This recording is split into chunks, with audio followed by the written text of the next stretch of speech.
Hello, good morning, good afternoon, good evening. Welcome from wherever you are joining us here today on USA Global TV and Radio. It's a delight to have you with us. So I'm Kim Adele. I'm the host of today's show, which is called Authentic Achievements. And Authentic Achievements has been on USA Global TV since the beginning. And it was designed around sharing people's authentic journey to success. And I am absolutely thrilled to today be joined by the fabulous Kendra Dodd. So let me tell you a little bit about Kendra before we welcome her out here onto the show. So Kendra's dynamic enthusiasm for learning is passed along to everyone she meets. She's passionate about challenging herself and others to think outside of their own comfort zones so they can grow. Kendra's background in human resources includes participation in national level pilot programs and initiatives designed to foster diversity and inclusion in the workplace. She has over 20 years experience in organizational strategies, especially those involving employee engagement. Among Kendra's key achievements are certifications as a DDI, which is a Development and Dimensions International Trainer, and an SPHR, which is a Senior Professional Human Resources, a University Adjunct Instructor, a Master's degree in Human Resources Development, and a Life and Career Coach. Kendra's personal journey of living in several states across the US, opening her home to international cultural exchange students, and her unique perspective of growing up in the South as a child of one of the first Black families in law enforcement, leads her to have a balanced approach to life's challenges and a wealth of experience and insight that she can share with us today. So Kendra, welcome. Thank you so much. I'm so glad to be here today. Thank you for having me. Oh, it's an absolute delight. And what a journey you've had already. Could you share with us a little bit more about your journey so far, please? Oh, no, thank you. Thank you for asking. I think, within my journey, it's not over, and I never thought I would be. So a lot of people ask within my travels, if you look at the United States map, I've lived as south as Georgia. So that's really south on the map. And then you can go up. And then I literally go all the way across the United States, all the way to the far west.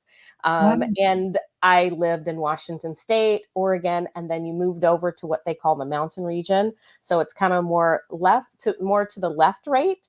I lived in Utah. And then now I'm in the middle of the state. I'm in Minnesota. And so this was all within my adult life. Wow. So if we think about this, it's not that I had to, evolve or transform within my formative years. I had to then reprogram myself to think differently during my adult years. And I think that's what we have to think about, is that there's some pros and cons, right? During your formative years, you grow and have a broad perspective. So I had to break learnings that I had as a young adult of what things I thought they were, how they should be. But also, like you mentioned, I lived in a glass bubble in a small town that almost everyone knew of me or kind of who I was. And this was before social media, right? This is in the 70s and 80s.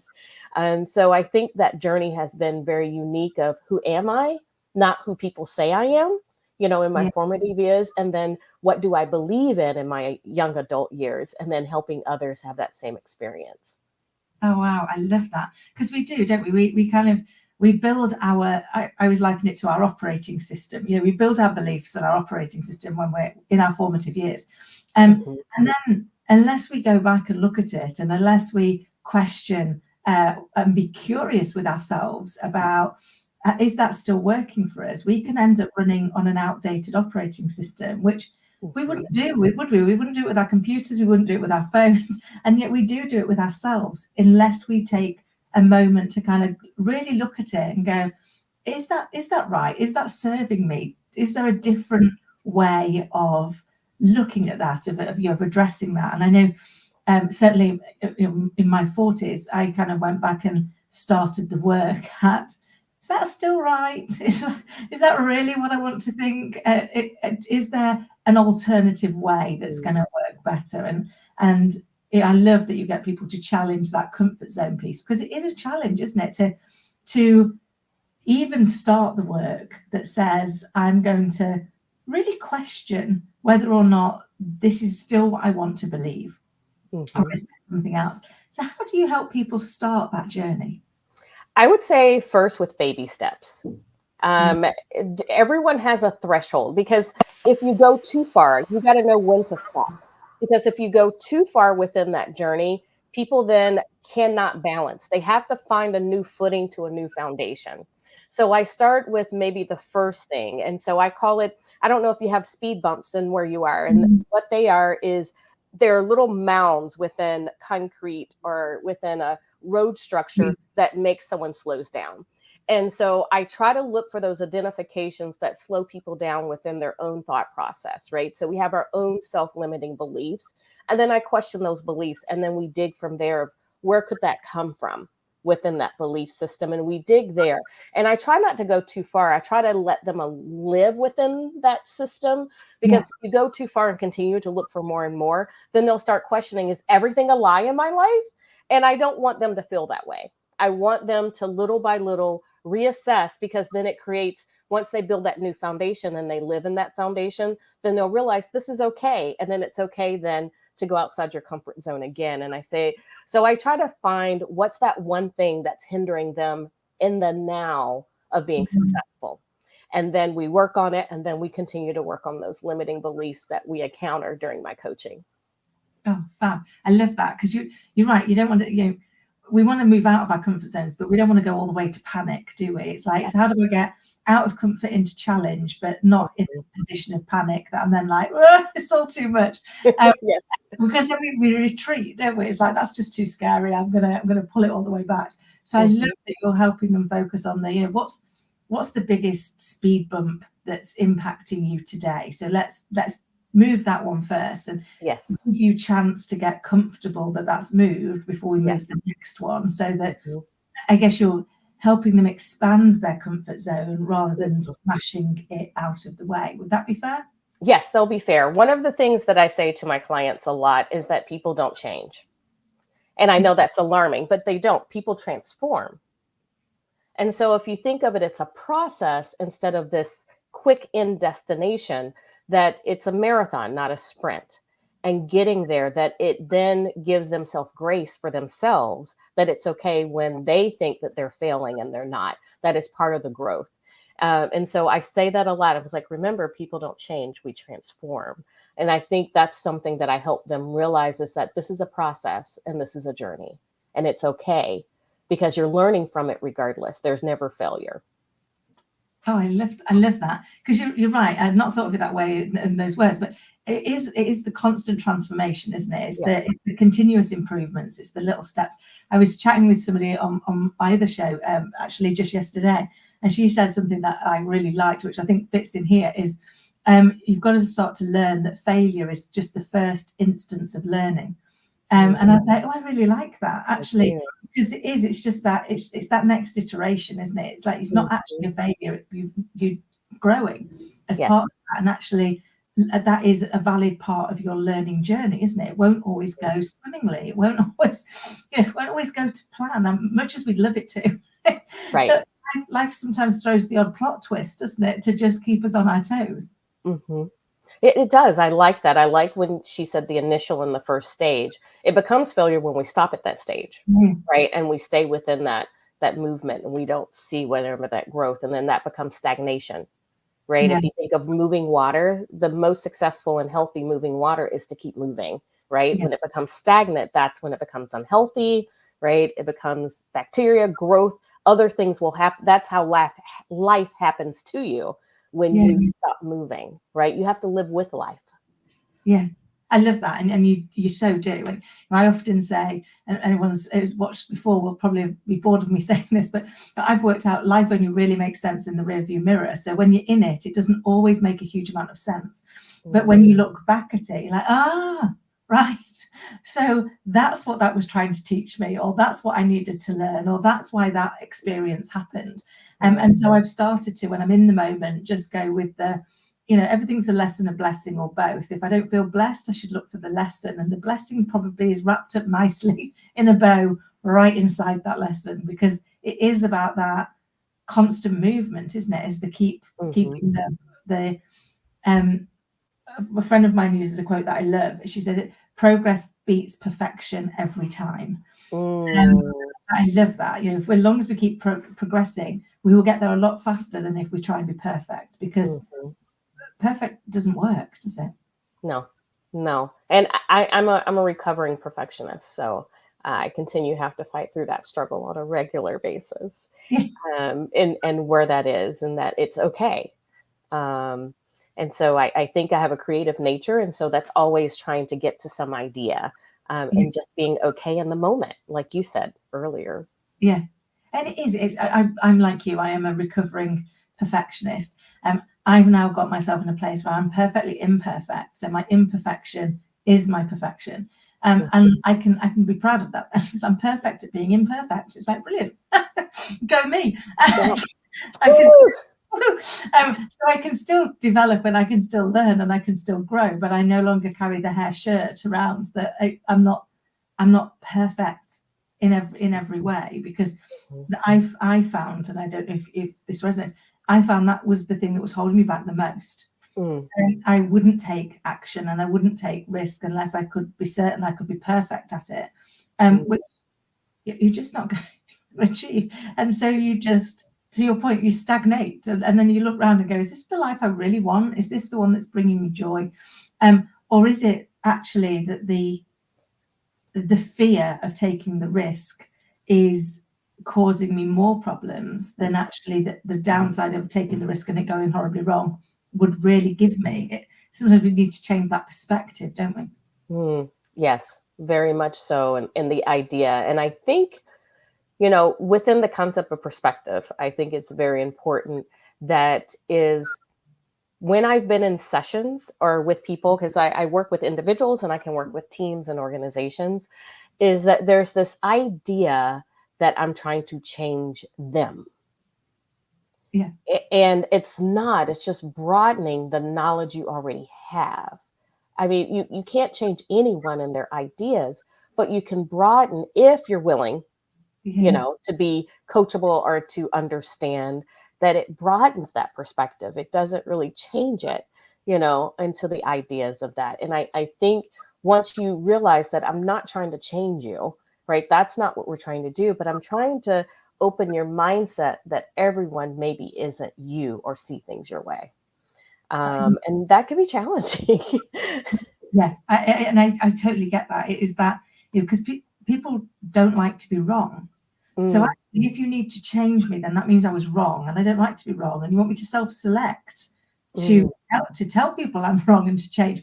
Whereas, to your point, if you broaden the perspective, and I remember seeing, I think it was Bob Proctor once shared this, and it stuck in my mind. It was like, actually, we live in a world of polarity. For every up, there's a down. For every left, there's a right. So it's not saying what you're saying is wrong. It's saying you've not seen the other side. So it's how do we give you both sides? Because he in the one that I saw, he holds up a book and he shares, he's like, if I said there was nothing written on the cover of the book, would I be right or wrong? And there's really clearly something written on the book, and we're like, yeah, you're wrong. He said, if I insisted there is nothing on the book, would I be right or wrong? And you're like, you're wrong, clearly. Loser. And then he turns the book around to show you the side he can see, and there's nothing written on the side he can see. And he said it really worked for me, because it was a real visual. That was like, it's just a matter of perspective.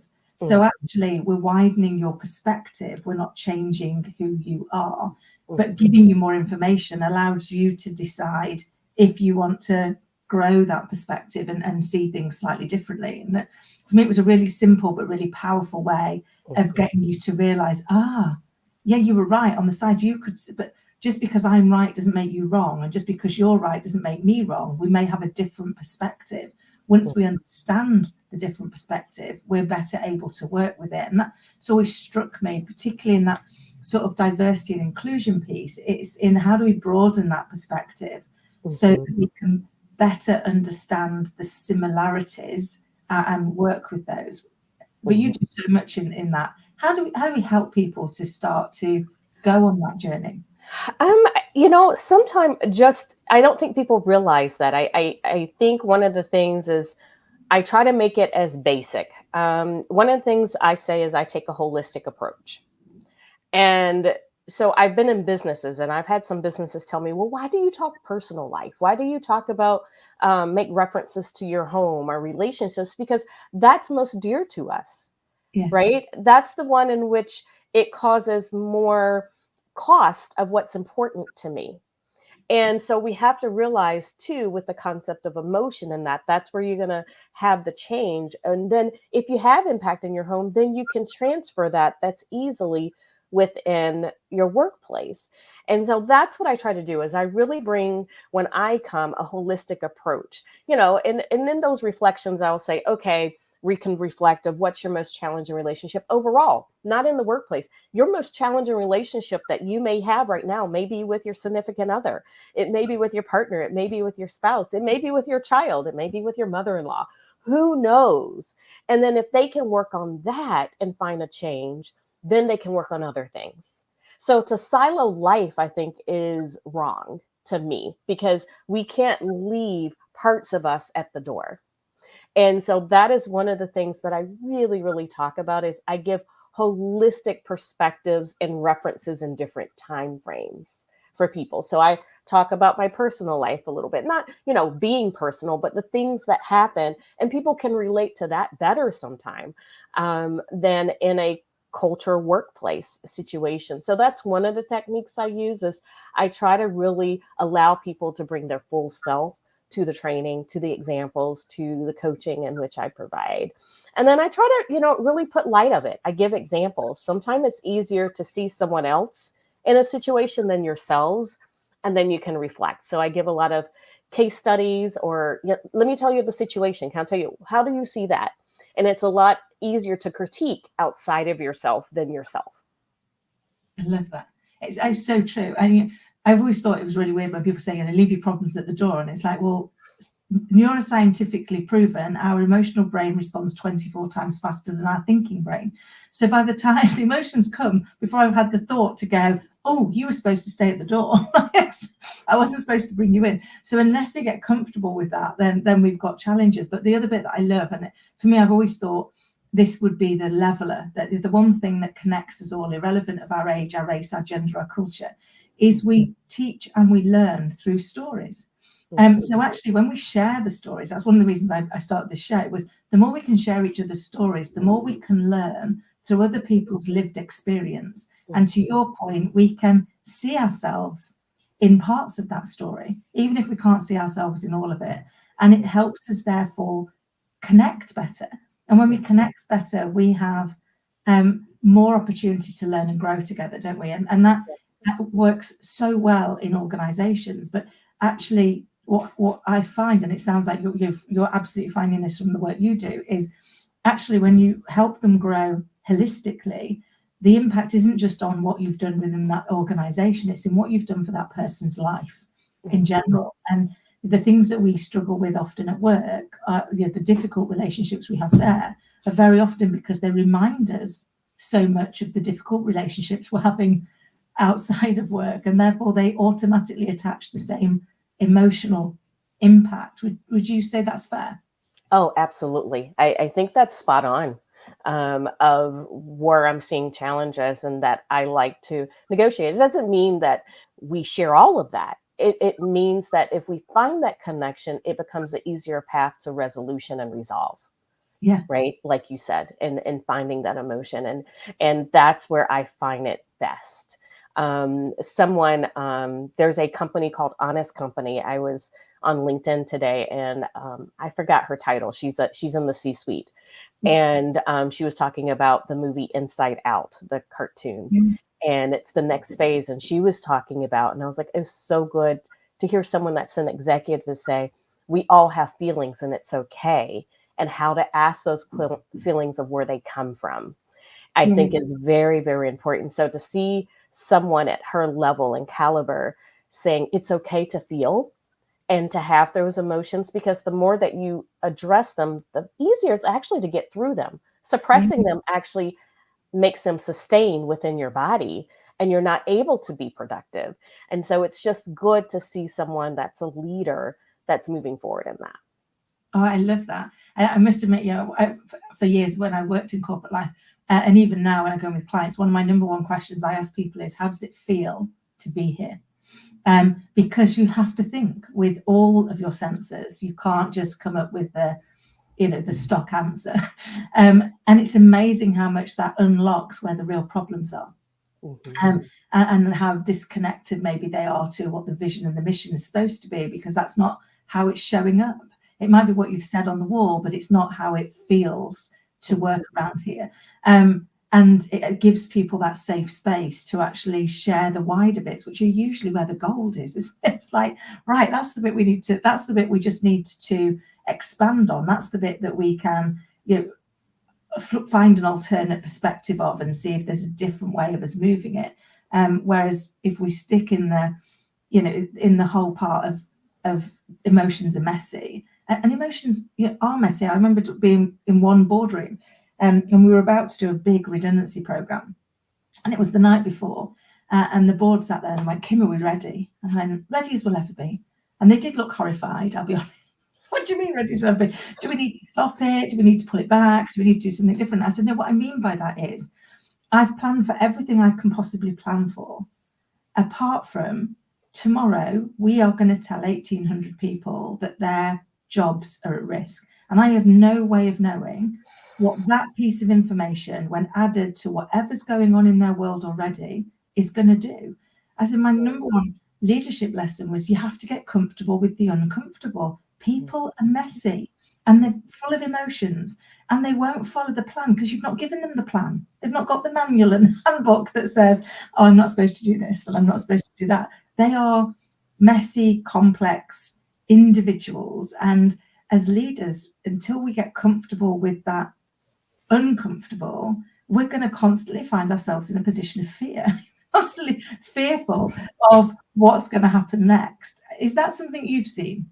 Yes, I had a training session with a medical, a healthcare field. I had a lunch and learn Tuesday, and it was about negativity. They were having this challenge, and we talked about fear. And part of fear is like what you said it backwards. I started with fear, and then we talked about the different things of fear, and I said it's change.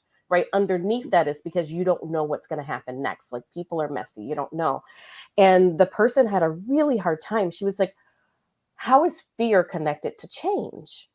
And I said, well, name a fear. And, and it was a really good discussion of that's where the heart. She's like, what if you're fearful that the client will, abuse you or will bully you? And I said, because you don't know what's going to happen next. You're not in control. And so it has to do with change or control, that I think that's a lot to do with fear. People are scared of heights because they don't know what could happen. Could they fall? People are scared to go outside of their comfort zone because they don't know what's next. And so that's how people are in bad relationships, and they continue, or they might get out of a relationship and end up in that same relationship because they at least know what the potential outcome will be and the probability than if they really did change. There's better controls there. I love that. It's kind of almost that better the devil you know, isn't it? And it's like, well, Yes. no, not really. But you can get stuck into that. And I did a talk of this when I did my TEDx, which was the thing that fascinates me is the thing that we are fearful of hasn't happened. We've imagined it. We've had to think about what that could be.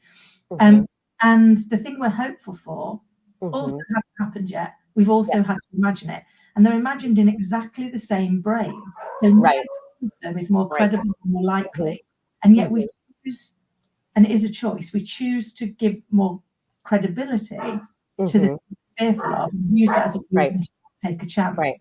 And yet it all becomes a matter of our risk appetite, doesn't it? We can expand our risk appetite, and then we can take a better risk, but we have a better control. And for me, one of the things that I've worked with people on is, how do we understand your current risk appetite, and then how do we look whether or not we're willing to expand that, and what feels an acceptable expansion of that risk appetite, and what feels like, no, that fills me with fear.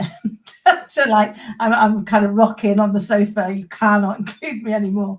Kind of almost helping them understand that that's all we're really talking about is understanding your risk appetite and seeing where you are comfortable to expand it. Yeah, that's very interesting. I'm licensed. There's different personality assessments, and I'm licensed in one that I like, right? Of one that I think it's because it's geared towards leadership and teams. But they talk about culture, and they said there's two paradoxes when it comes to building a culture, and that has to do with support, Yeah. and then it has to do with challenge. Yeah. And all of us want to be challenged because actually challenge builds trust, right? Yeah. If you challenge me, it means that you trust me. And so, but support. So when I do fail and you challenge me, do I support you in that? And so Mm. it's very interesting with those two dynamics of then what do you create for a person. So sometimes people like to be challenged, and the easier that it becomes acceptable when they don't meet the expectation, the more then they're okay with being challenged. So it's Mm. a very interesting dichotomy of those two factors that have been studied of challenge and support. Oh, I love that, because I think that, yeah, I think that's true. If we think about, I often use this example, but if I had to wake up tomorrow and I had to learn how to walk or talk or run or jump or skip, I'd be overwhelmed. I think we all would be a bit overwhelmed. And yet at our most vulnerable, we did it.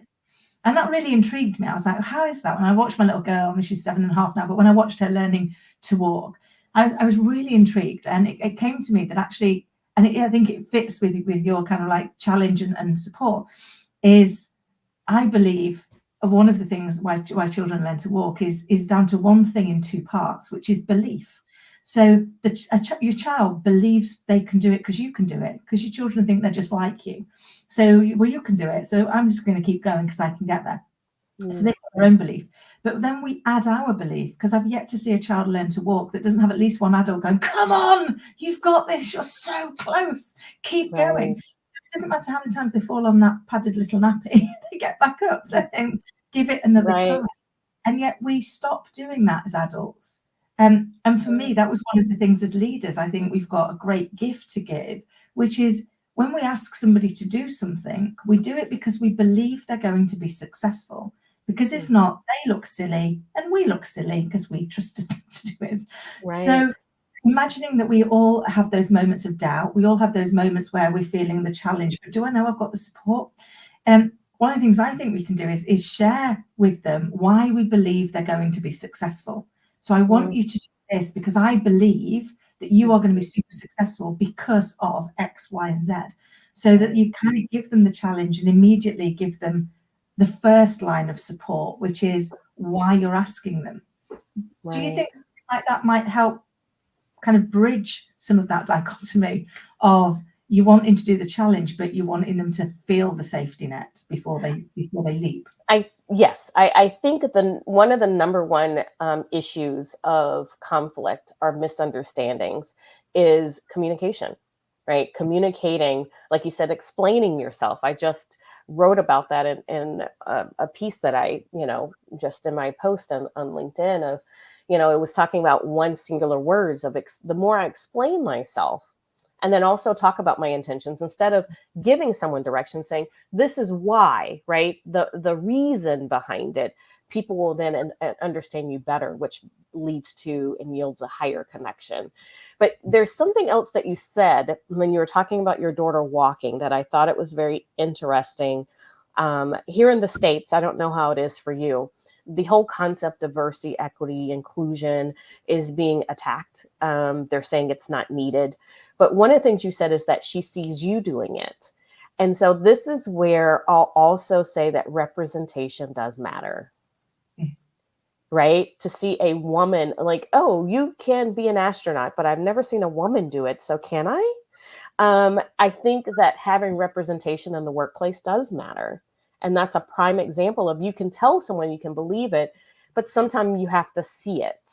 I was in a workplace one time before, and I said, one of my highest skills is collaboration. And they said, oh, we're highly collaborative. And I wasn't there long that I would say, no, they really weren't.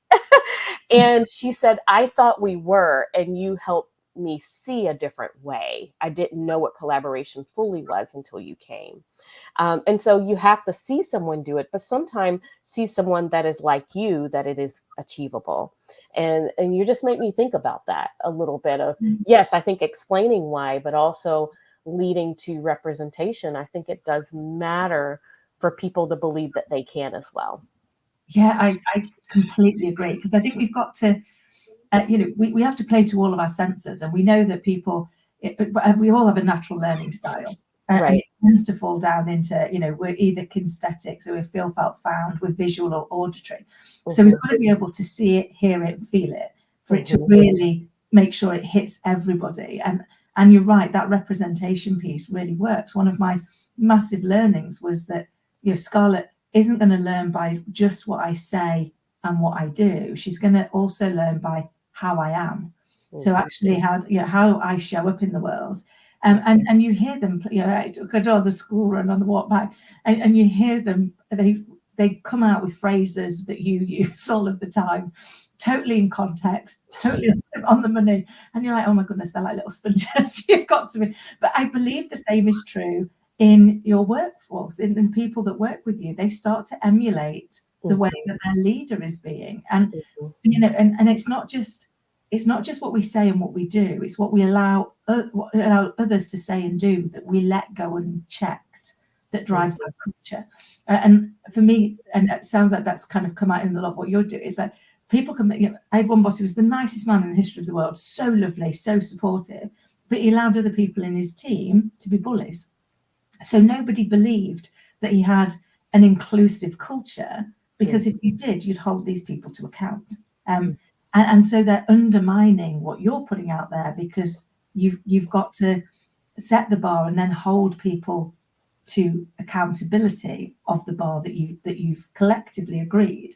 And I think that it almost it's the unconscious undoing that I see cause problems in organizations. Is that something you've seen? Yes, absolutely. I think making the unconscious conscious, right? How do you do that? What comes naturally to you? And then, it's kind of the old adage, is our leaders born or made, right? And really it's both. We are nurtured to a certain degree of environments in which we are familiar with, but also we have the capability, if we're willing, to learn how to be a better leader, if we allow open feedback, dialogue, communication. And so it's both. You can have someone that's naturally, but if someone lends, like what we talked about before, and is not willing to change, then a leader that didn't have any leadership experience could exceed that person, because they're willing to learn and become a better leader in time.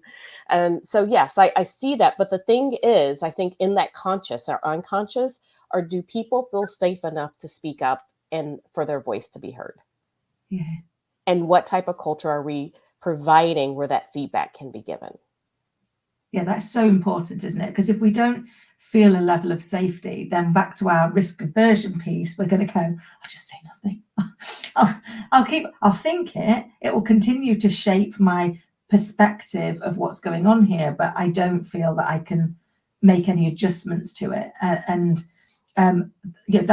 That's one of the hardest things for an organization, isn't it? Because if people aren't sharing with you where you're getting it wrong, they will eventually let you know by voting with their feet. But at that point, it's a little bit too late. I think for me, one statistic that I heard, and it's always resonated, which is 57% of people leave their leader, not the organization. And that one, when I was being the actual leader versus helping leaders, always resonated. It was like, if I lose anybody, it's because I have to look inward at what am I doing or not doing, or being or not being, that has meant that they don't want to be here. Now, if that was a positive loss, as in, they might not have been the best fit for the organization, then that's okay. But if it was a negative loss, as in they were real talent, you've got to look inward, because the rest of the organization's looking at you, and they know that. People leave for that reason. So, but I don't know how much we proactively encourage early leaders to always look internal first at what am I doing or saying that might be influencing the outcome that I'm getting. Yeah, I think what's really hard, and because that's what I do for a living, that I didn't realize how challenging it is on a regular for individuals. when I wrote my book and did my study and research, you have people read it. They're called beta readers, right? That's to give you feedback. And one of the people that I chose, I chose a variety of different backgrounds and experience. And one of the feedback I received of someone that was very read. She read more books than I probably have. She's an avid reader. And she said, well, it's a kind of a self-reflective book. And she said, I liked your stories better. Why do you have me doing so much work on me? I want to hear more about you. Can you write more of that? And then, I was just really shocked because just because she's read these magnificent development books, it doesn't mean she was developing. Yeah. And that was an eye opener for me. And that's what I wanted to create. And so I just think on a regular basis, it's easier to judge other people than yourself. Yeah. And so receiving feedback means that then do I have to do something with that? And does that make me less than? And that imposter syndrome may bubble up for individuals. And then they might say, oh, they figured me out. So if we just leave it within secrecy, then it will be okay. And it's not. And so, it's that unconsciousness that the only way to know is to engage. Yeah. It's so true. And one of the things that I've really focused on this year is being more curious. So being more curious about myself, about other people, about business, but because once you're curious about it, it's a non-judgmental space to grow. It's like, oh, I wonder why I think that. I wonder why you think that. I wonder why that's happening over there. And so my little girl and I came up with our motto in life. So we've got our little mission statement, which is to live a life of passionate curiosity and to pass our thoughts, words, and deeds through the lenses of, is it kind? Is it honest? And does it add value? And if we can't say yes to all three, we should go back inward and go, well, what else could we do differently? And where do we go? But it sounds like from all the things you've said and all the work you're doing, you're helping people be curious around the art of the possible, but in a safe environment where it's okay to be curious. And to then make their own informed choice. So you're helping them to not change, but transform and grow their thinking.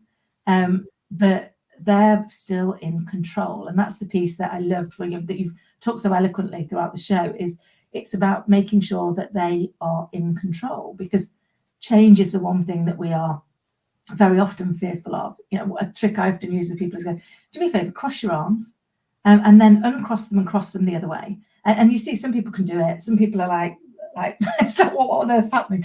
But they eventually get there. But it's like, the reason I do that is, how did it feel? Well, it was really uncomfortable. I had to really think about it. I had to be really present. And it's like, that's all change is.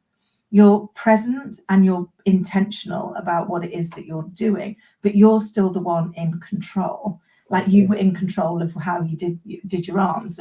And I think it feels like that's what you're creating for people, is that safe space for them to transform. Does that feel fair? Yes. And that's one of the exercises I love doing. I use that a lot. I'll do it at the end, usually of my training, but that's one of my go-to exercises that I discuss and I talk about change. Fabulous. I love that. Kendra, it's been such a joy to chat to you, and I've just realised the time, and we're going to get thrown off in a moment because the show will finish, but it shows just what a fabulous conversation we've had. And thank you so very much for sharing your insight. And I've made sure that obviously how to get in touch with you is all in the notes below. But thank you so very much for being such an amazing guest and joining us here on Authentic Achievements and here on USA Global TV and Radio. I look forward to our next conversation. Likewise. Thank you so much. Take care. So thank you all for watching, listening, wherever you are. I hope you found that to be as insightful and actionable as I did. It's been a great pleasure to have you with us here. And until next time, take care. Meet Dr. Jacqueline Kerbeck, President, Founder, and Chief Listening Officer of USA Global TV and Radio. She is a certified life, career, and executive coach. Dr. Jacqueline is the Amazon #1 best-selling author of Behind the Green Screen and Adversity to Awesome. As the listening mentor, she teaches children and their families how to listen at an elevated level through the book series titled The Amazing Adventures of Lady Ella, the Listening Mentor.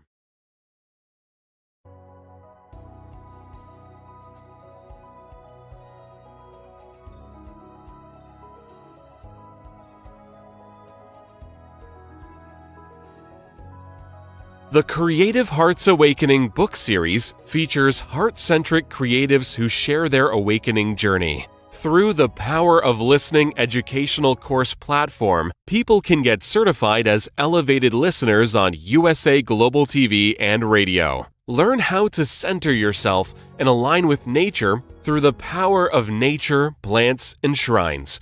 The Journey of Chakra Psychology course will educate you on the chakras and their meaning. The Intuition of the Heart course will help you understand how to trust your intuition. Learn how to face the shadows of self and understand the impact of following trends and materialism. Set boundaries and ask for permission to help establish better relationships, deeper connections, and more authentic conversations. Take your communication expertise to a higher level with the course for curious humans. After all, we are not robots. Looking to start your own podcast platform? Get everything you need in the Podcaster Pro package with Dr. Jacqueline Kerbeck. How can music, breath, and your voice set you free? Find out with the Power of Listening courses. Dr. Jacqueline is a certified meditation teacher, yoga instructor, and Juice Plus distributor. She will help you create a plan for your healthy lifestyle. As an expert in the art of interviewing with over 3,000 hosted and/or produced live broadcasts, Dr. Kerbeck helps her clients stand out as global broadcasters. Dr. Kerbeck's books are available on Amazon. Start your listening journey by reading. Tune into the Listening Mentor TV show, Fridays on USA Global TV, and learn how listening can be your superpower. Dr. Jacqueline Kerbeck, MBA, DBA, Certified Holistic Life, Career, and Executive Coach, Certified Yoga Sculpt Teacher, Certified Meditation Teacher, The Listening Mentor, Singer-Songwriter, Founder, President, Chief Listening Officer of USA Global TV and Radio. drjacqueline.com. Thank you to all our elevated listeners, team members, animal characters, and co-authors. Contact us at 215-852-9406. Jacqueline at drjacqueline.com.